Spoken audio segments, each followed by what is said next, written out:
person to be inclined in committing crimes. Are humans just violent species? We are students from HRD 102 and we're here to discuss how substances and alcohol are commonly associated with murder, abuse, and homicide cases.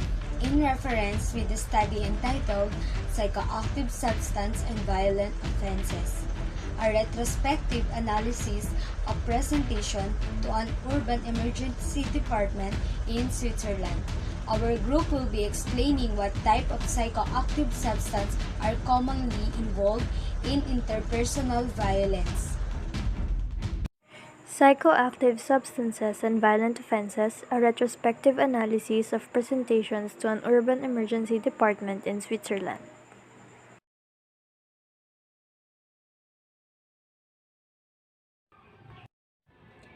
Psychoactive substances are often regarded as possible contributing factor on cases like violent injuries, sexual abuse, and homicides.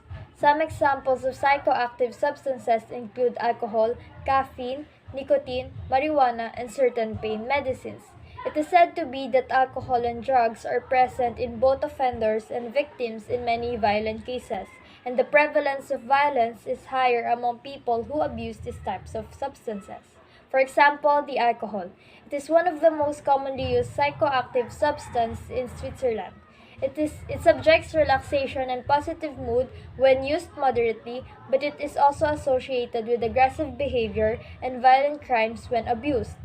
Data from Switzerland on the acute toxicity of psychoactive substances show that cocaine and cannabis are the psychoactive substances most commonly associated with presentations to the emergency department.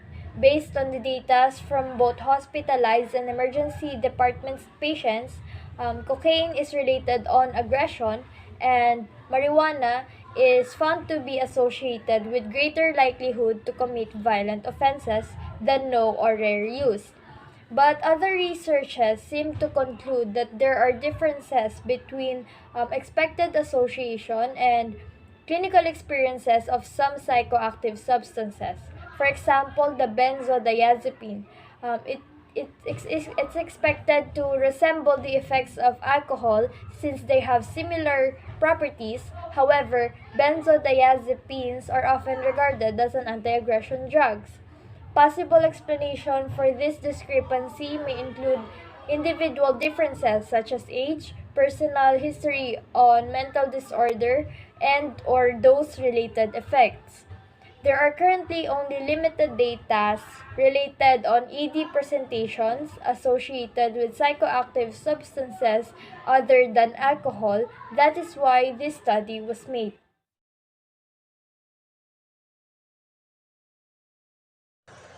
At the moment, there are no data available on self-reported and analytically confirmed substance use in patients with violent behavior and assaults presenting in urban EDS in Switzerland.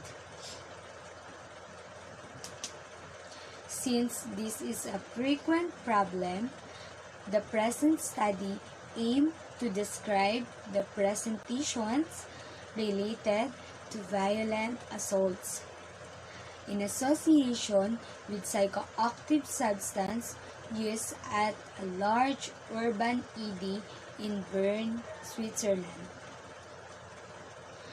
Over a period of 4 years and 2 months, our main objective was to collect data on the type and frequency of psychoactive substance used in cases of ED presentation related to interpersonal violence.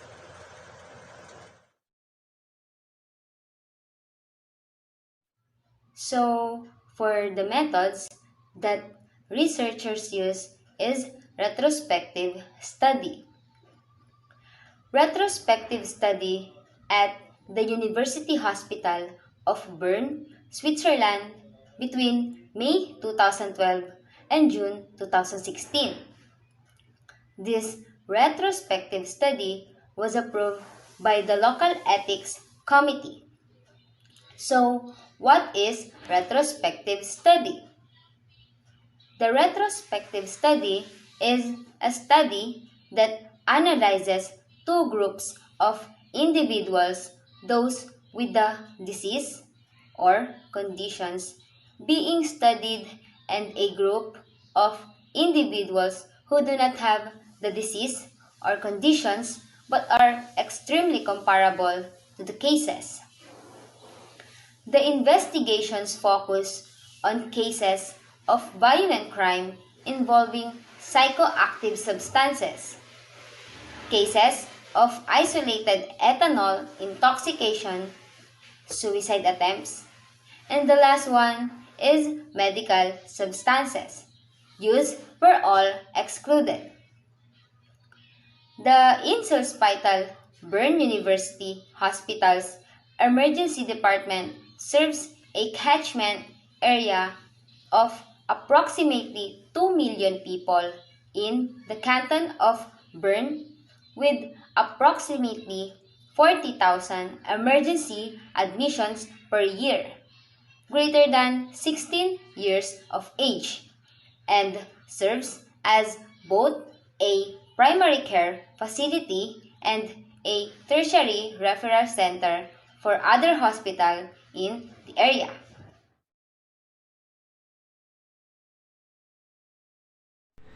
Upon the study concluded from May 2012 to June 2016, there were 164,846 ED presentations. 1,945 cases of those were associated with violent offenses, 1,697 patients as victims, and 248 patients as offenders. 386 cases among these was said to have alcohol, and 106 were a combination of psychoactive substances and alcohol. 34% of the patients were brought to the ED by ambulance and 17% under police escort. 16% of the cases under the ED was associated with inflicted injury, and 91% patients both suffered and inflict injury in some cases. Among the 61 cases of patients who reported using drugs, 1 of them reported that they have used 3 or 5 drugs, and 56 of them reported that they have used 2 drugs. In 88 cases, the patients brought up informations by self-report, and 6 cases where the patients provide informations of the substance use by itself, and others, while 13% cases was derived from urine drug screening tests. 34% of the cases from urine drug screening tests were renounced identical with the patient's report. In 6 out of 35 cases. Alcohol co-use was confirmed analytically in 22% cases. It was derived that psychoactive substances used dominantly was cannabis, range 46%. Cocaine was next with 19%. Patients who used this committed 52% bodily force violent crimes, and 30% from blunt and sharp objects, and 18% from other types of violent crimes.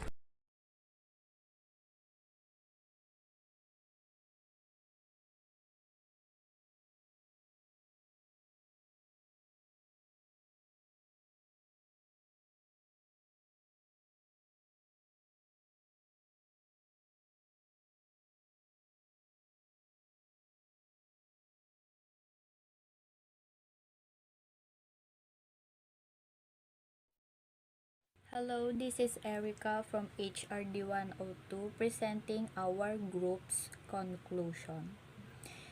In our conclusion, besides alcohol, cannabis and cocaine were the substances most often reported in ED presentations related to violent offenses in our study. However, alcohol co-use was reported in the majority of the cases, and alcohol cannabis was the most commonly reported substance combination. Therefore, it is not clear to what extent each of the psychoactive substances alone could have contributed to the expression of interpersonal violence. Future multi-center studies with a prospective study design and focus on mono-intoxications would help to eliminate bias such as individual characteristics and to understand and evaluate the contribution of each psychoactive substance separately.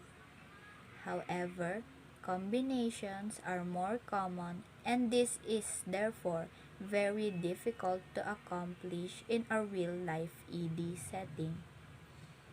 Cannabis and cocaine were, besides alcohol, the substances most often reported in ED presentations related to offenses of violence.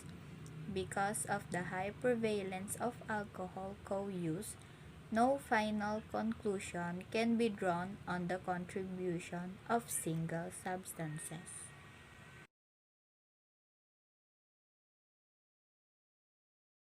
The present study described the type and frequency of psychoactive substance used in cases of ED presentations related to interpersonal violence.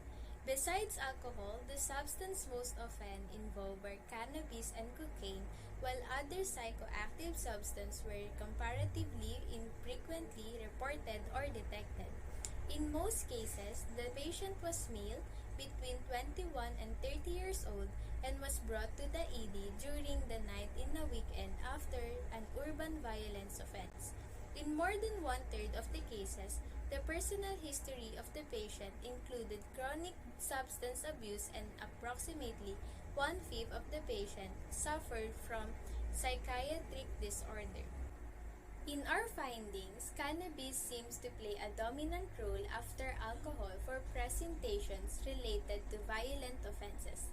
However, this estimation should be interpreted with cautions, as cannabis is the most commonly used drug in Europe and the prevalence of use must also be considered. Furthermore, as cannabis was also the most commonly detected substance in our study, it must be stressed that the urine test can remain positive for days or weeks after cannabis use. Thus, a positive result does not necessarily indicate cannabis use in the hours prior to the presentations. An interesting finding in our study was the absence of reported or detected novel psychoactive substance despite previous findings suggesting an increased risk of violence associated with the abuse of such substance. Therefore, possible that those substances were not found in our study because of possible reasons could be that the toxicological properties of novel substance are not associated. The crimes recorded on this study, which are affected by the psychodynamic substances, were huge and it spreads all over the world, especially in urban cities where innocent people gets involved because of patients being laced by these so-called addictive substances. There are some kinds of drugs or other substances that affects how our brain works. It also causes changes in our mood, awareness, thoughts, feelings, or behavior. Still, one of the best remedy recommended by various professionals was to use the substances with proper moderation and not with exaggeration.